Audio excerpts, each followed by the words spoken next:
Na ordenação cosmológica da política da cristandade medieval, o próprio Cristo, encerrando este a perfeita completude da função de monarca universal, por ser investido do céu e sendo ao mesmo tempo rei, profeta e sacerdote, teria legado duas espadas ou gládios, as duas simbolizando respectivamente o poder temporal e a autoridade espiritual, ao imperador e ao papa, para ordenarem e governarem o mundo em suas próprias esferas, a dos homens e a das almas. O Império, entendido este no Ocidente como o romano e seu sucessor, o Sacro Império, já tinha sua justificação política tradicional anteriormente à própria instituição do papado, uma vez que Numa Pompílio, o segundo rei de Roma, já teria inaugurado ele mesmo o posto de Pontifex Maximus, representando este o eixo e a ponte divinos entre os mundos humano e supra-humano. Tudo isso em paralelo ao amálgama entre as castas guerreira e sacerdotal. Com o advento do cristianismo, exatamente por Cristo ter nascido sob o domínio de Roma justo no governo de Augusto,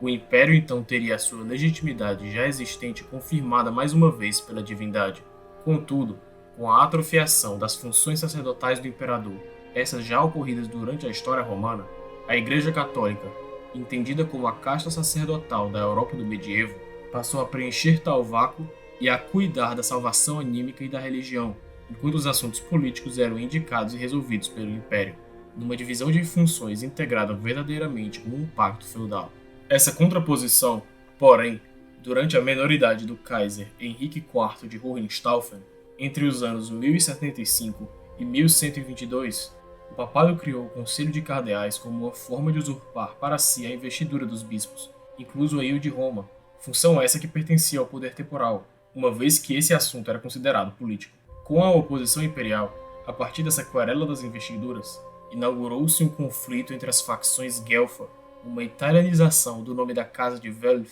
a casa apoiada pelo papado, e a facção gibelina, cujo nome é uma italianização de Weiblingen, o nome do castelo dos Kaisers de Hohenstaufen, respectivamente os partidários do Papa e do Sacro Imperador. A posição guelfa se fundava a partir de um amazonismo. Eles criaram uma justificativa dogmática e religiosa antes inexistente para afirmar que a prerrogativa política da investidura dos bispos também seria papal, buscando brandir os dois gládios ao mesmo tempo, pois para eles seria apenas o sacerdócio dotado de sacralidade, ocultando a legitimidade direta do império. Além disso, os guelfos eram em grande parte representados e apoiados pela nascente burguesia das grandes cidades mercantis, a qual se assentava ao redor do papado, que enxergava nela grande fonte de apoio político, porém com um contraponto do aumento da prática de simonia na igreja. Enquanto isso, os gibelinos, representados pela alta aristocracia rural e a cavalaria, eram partidários da posição tradicional, a representante das prerrogativas temporais do imperador, e se revoltavam contra a corrente usurpação destas. Ao contrário do que é geralmente afirmado sobre essa facção, um verdadeiro gibelino nunca desejaria a extinção do papado ou repudiaria sua autoridade, seja rejeitando a divindade ou suas ações que são justas, bem como nunca colocaria uma norma de ordem temporal acima de suas ações. Também, um gibelino nunca faria a mesma coisa com a ordem política encerrada do imperador, nunca cometendo o pecado do constitucionalismo ou da democracia, pois entende que todo poder emana de Deus e que todo poder temporal emana do império. Os guelfos se viram vitoriosos do conflito, com o consequente enlarguecimento da prerrogativa política eclesiástica e a extinção da dinastia Hohenstaufen. A hegemonia papal, contudo, não parou de encontrar oposição e a contrapartida gibelina passou a ser interpretada pelos opositores modernos em termos diferentes dos originais, ou seja, como uma mera alternativa secularista e laica, puramente política. Essa visão, porém, se trata do que Júlio Zévola denominou no epílogo de seu livro Mistério do Graal, como a inversão do gibelinismo. Essa inversão pode se dar de duas maneiras. A primeira como um apoio à revolta dos chátrias, uma usurpação titânica das competências da casta sacerdotal pela casta guerreira, ou da mesma forma que os modernos enxergaram os gibelinos para justificar suas ambições, a própria abolição do poder sacerdotal e também real, em afirmação de um pretenso direito universal a emanar do povo.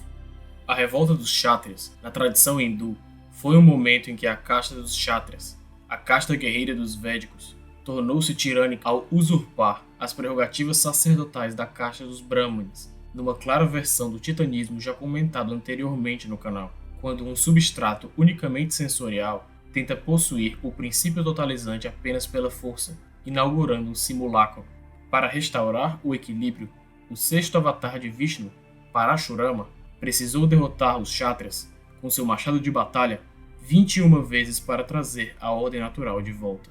Um bom exemplo concreto dessa forma de gibelinismo invertido é encarnado no monarca inglês Henrique VIII, da dinastia Tudor. Henrique foi um dos pretendentes à coroa de Sacro Imperador na eleição de 1519, perdendo para Carlos V de Habsburgo, e uma vez não conseguindo a coroa imperial, aproveitou a convulsão protestante para abocanhar, para além das terras e construções, todo o prestígio e funções sacerdotais da Igreja Católica na Inglaterra, fundando a sua própria, a Igreja Anglicana, um mero simulacro de um monarca com funções sacerdotais, como que uma paródia do império que um dia buscou governar. Enquanto o aspecto guerreiro é exacerbado na modalidade titânica da inversão do gibelinismo, a mera revolta contra os aspectos divinos do poder temporal e da autoridade espiritual é exacerbado na modalidade burguesa e plebeia. Exemplos não faltam para esse tipo de inversão, compondo muitos deles a espinha dorsal do que é a modernidade hoje em dia.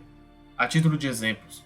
a restauração dos Bragança por João IV em Portugal, a Constituição Americana nos Estados Unidos e a Magna Carta e o Bill of Rights na Inglaterra.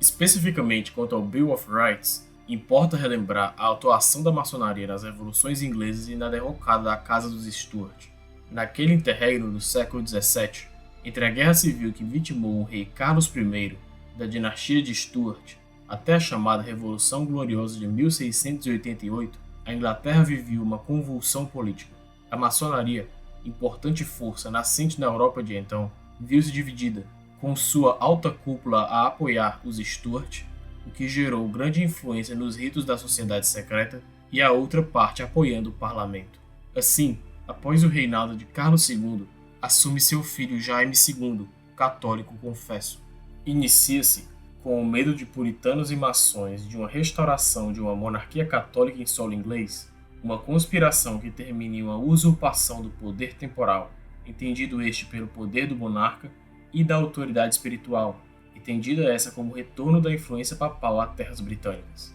O parlamento avoca a si a soberania completa e força o novo monarca, o holandês Guilherme de Orange, a assinar a Bill of Rights, concretizando, mais uma vez na Inglaterra, uma modalidade do gibelismo invertido, a do prometeísmo secularista plebeu. Por fim, todo esse panorama é refletido de uma deterioração daqueles que deveriam manusear propriamente as funções espiritual e temporal, com a pretensão de, quando não as separa totalmente, as amalgama de forma errônea por meio da usurpação. O gibelinismo verdadeiro consiste no reconhecimento da realidade das duas funções como um todo integrado, o império na realidade europeia, e também uma crítica ao espírito guelfo, que se deixou seduzir por aparências e pregações vazias, prefigurando a consequente decadência eclesiástica verificada nos dias de hoje. Uma verdadeira restauração, ao contrário do que pregam os guelfos ditos tradicionalistas, não pode ocorrer apenas pelo espírito sacerdotal e a consciência deste princípio,